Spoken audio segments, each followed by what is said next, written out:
Capítulo 29. Tipos de personaje. Introducción. Este capítulo busca planear en inicio una reiteración que se ha realizado a lo largo de este libro. Esta reiteración gira en torno a la concepción de que absolutamente todos los elementos que hacen mover a la historia son personajes, ya sean humanos, ambientes, circunstancias, objetos, relaciones. También debe reiterarse la información en torno a que cada uno de estos elementos denominado personaje debe tener una función o misión concreta dentro de la historia, es decir, lo que tenga que realizar dentro de la historia debe tener una finalidad y no dejar que ningún elemento quede divagando, ya que es en estos aspectos cuando llegan a quedar hilos sueltos o tramas sin resolver, aun siendo aparentemente importantes. Se recomienda consultar a fondo los capítulos Adecuación estilística, Ingeniería narrativa, Valores narrativos binarios, Arcos de transformación, Storylines, Organigramas dramáticos, Paradigmas, Tramas maestras, Personajes arquetípicos, así como el de Metáforas visuales y verbales, ya que en estos capítulos se complementa la información en torno al concepto que se plantea en este libro sobre los personajes. Sin embargo, es también necesario hacer una enumeración de los tipos de personaje así como sus características. Al respecto, Antonio Martín Infante realiza la siguiente taxonomía 2004. 3 aspectos de caracterización de un personaje. A aspecto psicológico / personalidad o etopeya. Distingue las características internas o no visibles del personaje. B. Aspecto físico o prosografía. Distingue las características externas o visibles del personaje. C. Aspecto mixto. Prosopopeya. Distingue tanto las características internas no visibles como externas visibles del personaje. Niveles de realismo o iconicidad, o estilo de representación del personaje y ambientación. Creación de un mundo. 1. Credibilidad. 2. Ambientación. 3. Estilo, referencia estética. Este es un recurso que definitivamente marca una diferencia en cuanto a la posibilidad de reforzar o desvirtuar un proyecto en lo que se refiere al aspecto visual. Razón por la cual se aconseja no subestimar ni pasar por alto este tema. 1. Credibilidad. Como su nombre lo indica, la narrativa gráfica se expresa mediante imágenes, y es desde lo visual que se requiere generar una ambientación creíble para nuestro proyecto narrativo, ya sea que se trate de ficción diégesis hacer creíble o verosímil un discurso o bien no ficción mímesis hacer lo posible por acercarlo a la referencia real. Con esto se hace referencia a todos los elementos que en conjunto interactúan para ello: personajes, locaciones, circunstancias, vestuario, vehículos, peinados, lenguaje corporal, lenguaje gestual, relación entre los elementos, aspectos cromáticos, claroscuros mostrados en locaciones y en personajes o bien, aspectos simbólicos. Es decir, todos los elementos deben dirigirse a una sola dirección u objetivo: hacer creíble el argumento.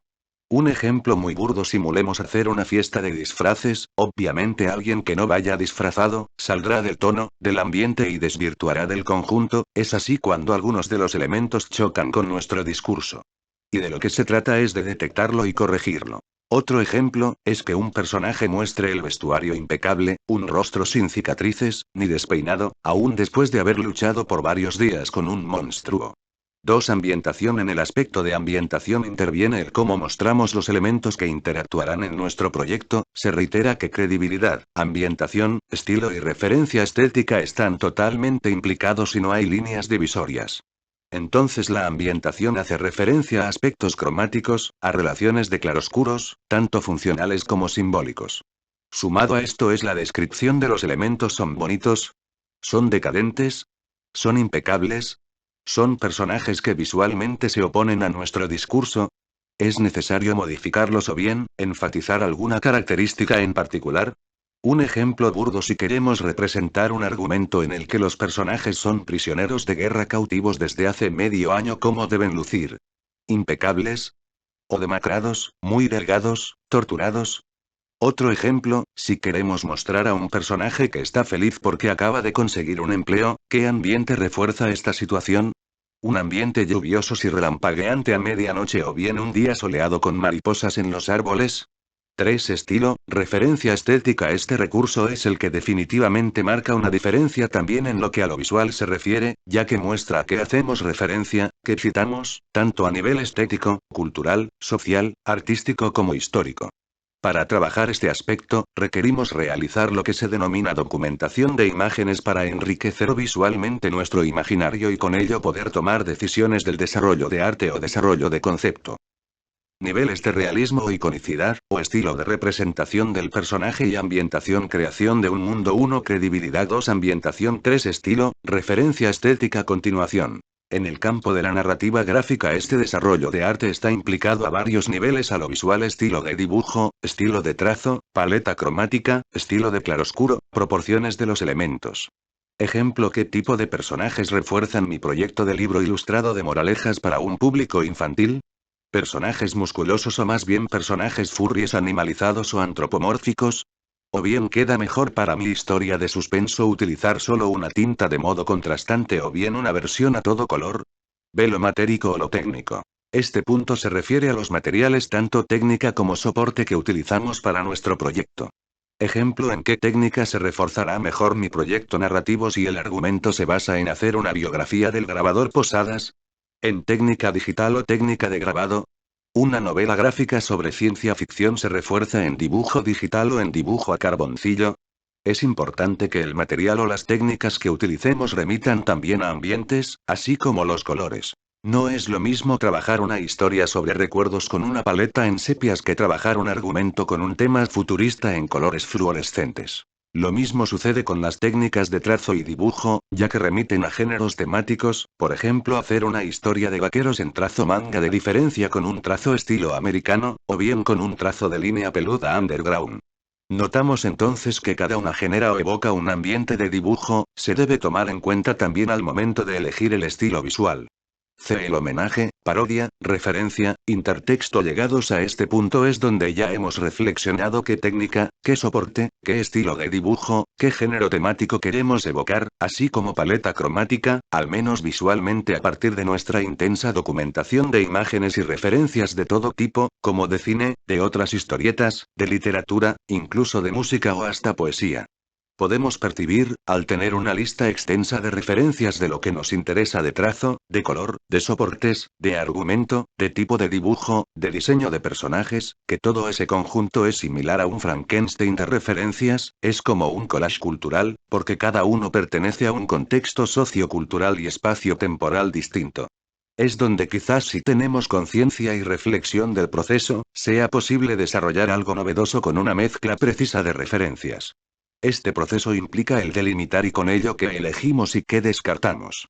Tipos de personaje. Por la importancia de su acción, Antonio Martín Infante realiza la siguiente taxonomía 2004. Los personajes tienen dos dimensiones. A funcional: son el motor de la acción al interactuar con el tiempo, el espacio y el resto de los personajes. B. Caracterizadora: presentan una serie de rasgos y características que los definen y posicionan dentro de dicha acción. A. Principales: son aquellos que soportan la mayor parte del peso de la acción. Pueden ser protagonistas, coprotagonistas o antagonistas. B. Secundarios: tienen una participación menor y actúan como complemento de los principales. C. Terciarios, también llamados comparsas o figurantes. Ocupan una posición inoperante dentro de la progresión de la acción, aunque sí pueden contribuir a la ambientación y a la creación de la verosimilitud. Ejemplo: habitantes del pueblo. Tipos de personaje. Por la importancia de su naturaleza, a ficticios: personajes que no han existido en la vida real. Es el caso de la gran mayoría de los personajes que intervienen en los textos narrativos. B. Históricos: personajes que han existido en la vida real. C. Simbólicos: significan algo independientemente de su propia existencia como personaje y encarnan una cualidad o valor que en ocasiones se percibe hasta en el nombre del personaje. D. Autobiográficos: el protagonista es también el narrador del relato. Tipos de personaje. Por la importancia de su profundidad psicológica, a planos o tipos están poco elaborados y suelen comportarse siempre en la misma manera. B. Redondos o caracteres: son contradictorios y difíciles de encasillar en actitudes prefijadas. Poseen muchos rasgos o ideas y profundidad psicológica. Contribuyen a crear tensión narrativa. Hacen avanzar la acción y evolucionan a lo largo de la historia. C. Colectivos: cuando se reúne un grupo de personajes que solo puede ser explicado colectivamente. Actividades sugeridas / ejercicios. Como actividad se sugiere hacer reflexión en torno a los tipos de personaje encontrados en las historietas revisadas. Después de hecho esto, identificarlos a partir de las descripciones propuestas en este capítulo. Se recomienda ver los capítulos referentes a estos temas, así como complementar consultando el enlace QR.